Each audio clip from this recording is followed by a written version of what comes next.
요나는 이제 바다 속으로 던져졌습니다. 그 배 위에서 아주 거칠게 불었던 그 풍랑이 이제 요나가 바다로 던져졌을 때 잠잠해졌습니다.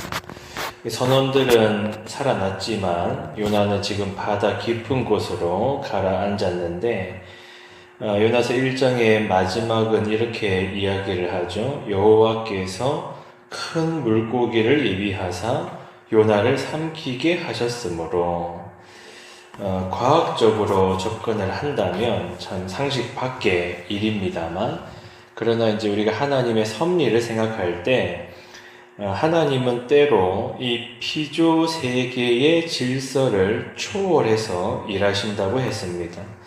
이것은 그 범주에 해당하는 일입니다. 우주 만물의 주권자이시고 또 바다와 생물을 지으신 하나님께서 큰 물고기를 준비하셨다. 그렇게 요나가 삼켜진 이 물고기 뱃속이라고 하는 것은 참 어둡고 답답한 그런 곳이었고요. 또 의미로 말하자면 인간의 능력으로 아무것도 할 수 없는 이제 그런 자리였습니다.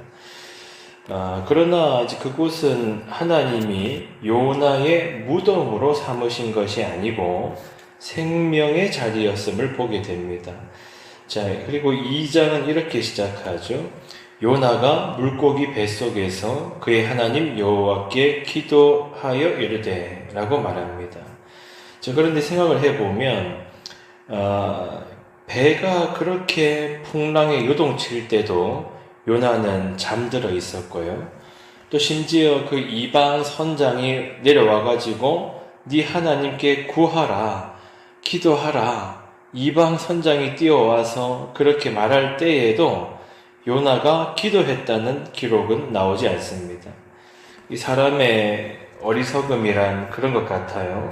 일이 좀 계획대로 풀리면은 기도가 짧아지기도 하고 내 힘으로 감당할 수 있다고 느끼는 거죠. 이 사람이 이제 상황을 다 계산을 해보면서 자기 상황을 다 계산해보면서 돌아가는 상황을 보니까 이거는 뭐 되겠구나 싶을 때 기도가 또 짧아지고 내 힘으로 감당할 수 있다고 느끼고 그런 마음 아니겠습니까? 그러나 내가 붙들던 것이 이제 하나둘씩 사라지고 더 이상 의지할 곳도 보이지가 않고 그때서야 이제 마음이 하나님을 향합니다. 다시 말하면 이 필요할 때만 찾으려고 하는 인간의 나쁜 본성일 텐데, 생각해보면 우리는 인간 관계 속에서 누군가가 나를 필요할 때만 찾을 때 우리는 그런 사람을 받아주지 않습니다. 그러나 우리 하나님 어떤 분이시냐, 그 자비와 인내가 얼마나 크신지 그 자리에서도 자기를 찾는 백성의 기도를 받으시죠. 요나가 고백합니다. 2절에 이렇게 말하죠. 내가 받는 고난으로 말미암아 여호와께 불러 아뢰었더니 주께서 내게 대답하셨다 말합니다. 자, 또 역시 또 생각을 해보면 이 물고기 뱃속에서 무슨 정돈된 기도를 하겠어요? 지금 거기가 무슨 기도실 같은 조용한 방이 아닙니다. 그야말로 물고기 뱃속이기 때문에 숨이 막히고 죽음이 코앞까지 다가왔던 그런 절박함 속에서 하나님을 부르는 거죠.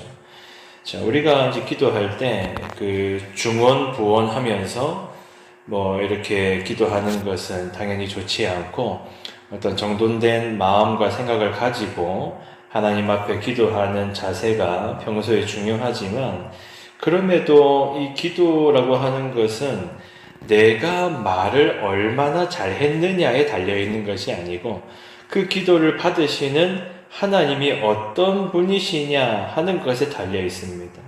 요나는 이때 깊은 절망에 빠져 있었고요.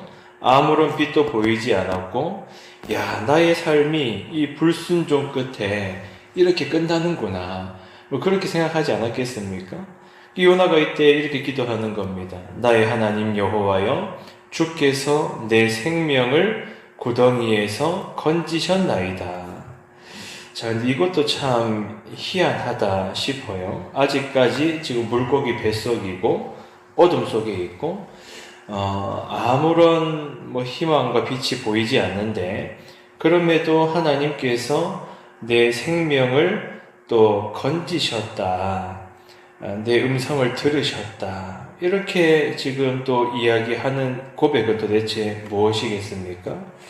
이 현실적으로 이제 빛이 보이지 않지만, 그럼에도 이 순간에도 하나님께서 나를 붙들고 계시다 하는 그 믿음의 확신을 어렴풋이나마 또 가져보게 되었던 것이죠. 요나가 또 이렇게 이야기를 해요. 4절에 이렇게 말하죠. 내가 말하기를 내가 주의 목전에서 쫓겨났을지라도 다시 주의 성전을 바라보겠다 하였나이다. 자, 지금 요나는 내가 이제 불순종 가운데 이제 죽는 거구나, 또 그런 생각도 한편으로 들기도 하고, 내가 불순종을 하여서 이렇게 고난을 받는구나 하면서도 이 성전을 바라보겠다라고 하는 것은, 우리가 알다시피 구약시대 때 그 성전이 하나님이 자기 백성을 만나 주시는 그런 장소였잖아요.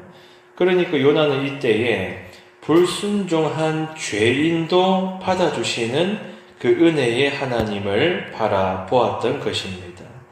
그래서 빛은 아무것도 없지만 하나님은 빛이시고, 또 그 자비하시고 은혜로우신 하나님께서 길을 내신다, 이런 확신을 또 기도 가운데 가져보게 되었습니다.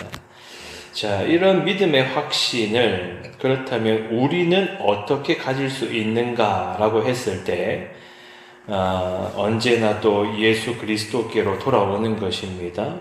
앞서 말했듯이 기도가 내가 얼마나 기도를 잘 했느냐, 여기에 기도의 응답의 여부가 달려있는 게 아니고, 기도를 받으시는 하나님이 어떤 분이시냐, 이것이 항상 중요한 것처럼, 우리도 이런 그 어둠과 또는 고난과 이런 상황에서 어떻게 하나님께서는 그럼에도 불구하고 우리를 받으시고 기도를 들으시고 인도하실 거라고 확신할 수 있는가? 우리가 구약의 성전보다 훨씬 더 확실한 은혜의 길이요, 또 보증이요, 그렇게 진리요, 생명 되신 예수 그리스도 안에 있기 때문입니다. 자, 우리의 신앙의 여정에도 그런 날들이 있는 것 같아요. 때로는 나의 불순종으로 인해서 겪는 고난, 사실 지금 요나가 겪는 이 고난은요, 부끄러운 고난입니다. 불순종으로 인해서 겪는 고난입니다. 그게 부끄러운 고난도 있고, 또는 우리가 말씀을 따라서 살려고 하다가 겪는 영광스러운 고난이든, 그 어떤 고난의 깊은 곳에서도 그리스도 안에 있기 때문에 우리가 하나님께 구할 수 있고 돌이킬 수도 있고 은혜와 자비를 구할 수도 있는 것이다. 자, 그래서 오늘도 우리가 기억하는 것은요, 내가 잘했기 때문이 아니고 그리스도께서 길을 이미 열어놓으셨고, 또 우리로 하여금 기도하게 하시고 또 하나님을 바라보게 하시는, 내가 하나님을 붙드는 그 힘보다 주께서 나를 붙드시는 그 은혜가 더욱더 크기 때문에, 그래서 어떤 자리에서도 어떤 상황에서도 하나님은 자기 백성의 기도를 들으신다 하는 겁니다. 그래서 오늘도 주님께 아뢰면서 하나님 도와주십시오, 이렇게 기도하면서 주와 동행하는 귀하고 복된 하루가 되시기를 축원합니다. 동성으로 주여 한번 외쳐 기도하겠습니다. 주여!